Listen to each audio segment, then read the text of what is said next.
Hey, what's up everybody? Video 44 coming at you another video. All right, so I figured I'd do a therapy session, a more short therapy session because, at this point, just wanted to tell everybody how the day's going. It's going pretty well so far.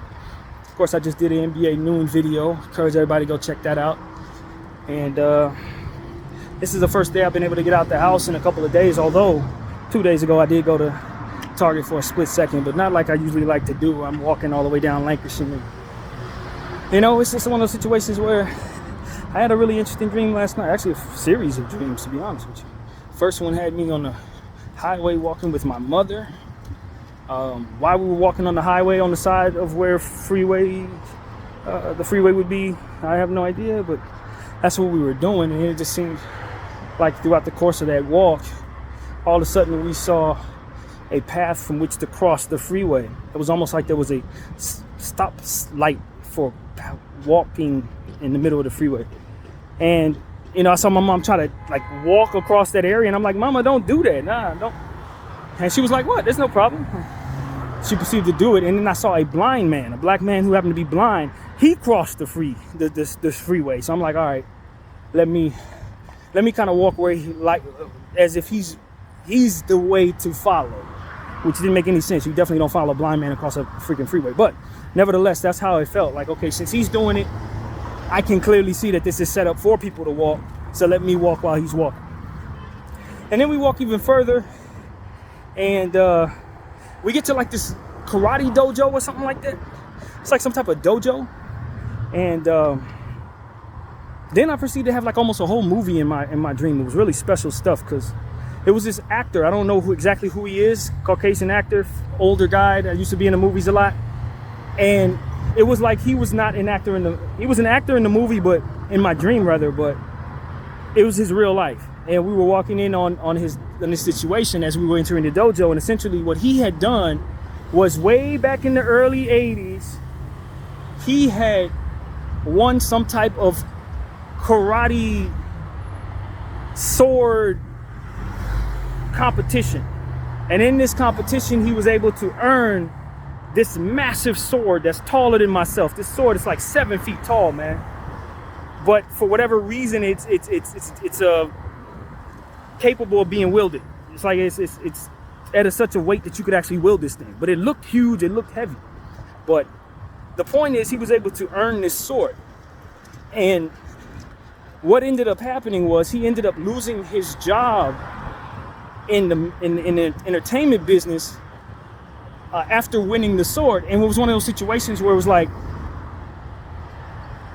years later he was coming back to the dojo to try to make it right, or try to regain the sword and his career. You following me? So it was years later, after being blackballed from Hollywood for years, he's come back. And I guess him retrieving the sword would also trigger him also retrieving his career or something like that. That's how I felt in the dream.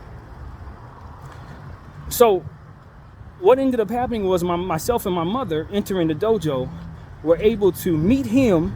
He told us the surface level of the story of what happened. And we immediately, both of us, my mother and I, knew of the competition he had won. It was like we had heard of it back in the day. They're like, oh, okay, he won this. We call it the Kumite, which is not what it actually is, because the Kumite is from Bloodsport. Anybody know that movie? That was the name of the competition there. But nevertheless, that's what I had it in my dream was going to be called.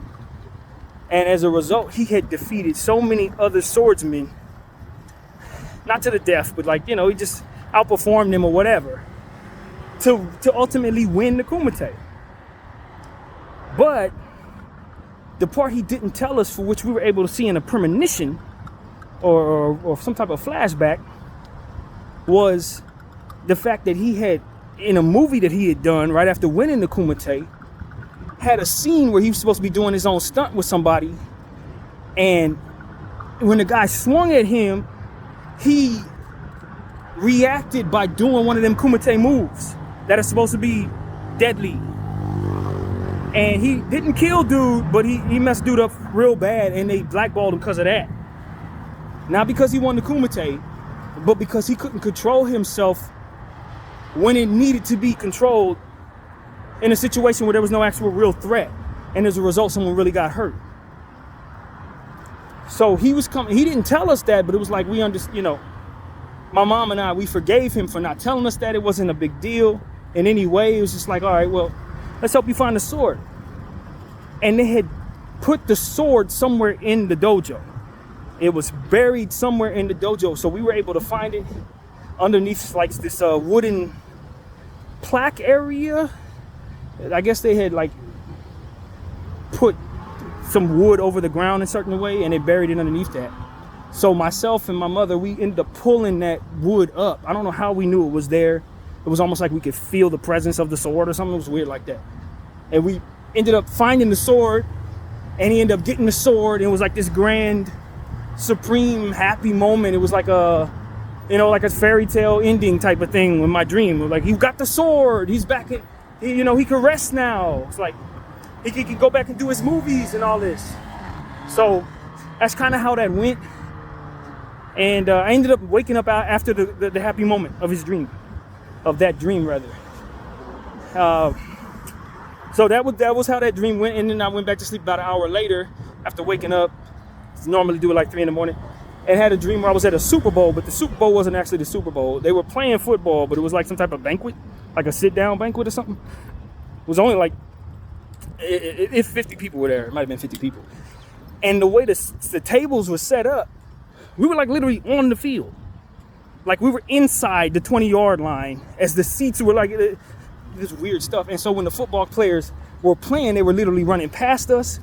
The football fell into my hands at one point. I had to throw it back onto the field. I ended up throwing it way bad, like 50 Cent threw the baseball that time. It was like that type of thing. I wasn't throwing the football right, and people were laughing at me. It was just a weird dream of being in the Super Bowl, but it felt so real because the wind from the window next to my bed felt like it gave me the feeling of the wind sitting out there in the banquet, if that makes any sense. So it felt like I was really out there. But that dream didn't last very long. I ended up waking up out of that, and that was it. So take that for what it's worth, but that dream was really interesting. It was so real. It had so much detail to it as far as the sword and the story and how he was lying about this, what it ultimately came down to. It was a whole lot, man. The sword itself, I just felt like it provided a great deal of peace. When I woke up out of that dream, I felt like I had been standing and like I had been through some type of, it's almost like I had walked through the dojo myself and had like really went through that process. I woke up humble, woke up feeling like, like a certain level of zen or something like that. That's how I felt waking up out of this particular dream. Like I could levitate or something. Like it really felt that type of spiritually after seeing that whole thing go down in that dream. So yeah, man, that's what I wanted to share with y'all. Just let y'all know how that went. Try to make that dream be something that can be remembered forever, because it held a lot of meaning. Maybe it can mean something to you. Maybe you see something in your life that kind of aligns with that in any way. But it was special to say that we found a sword and he was able to have that happy ending at the end and rectify what he had done wrong. And so yeah, man, that's pretty much the thought there. Just wanted to give y'all a quick therapy session. And now I'm gonna head off to wherever I'm going and then come back here and try to do some art in my unit and meditate a little further on what it is that happened in that dream. And hopefully there's another NBA trade that we can discuss as well. So that's pretty much what I gotta say. My name is BDF 44. I thank y'all for watching.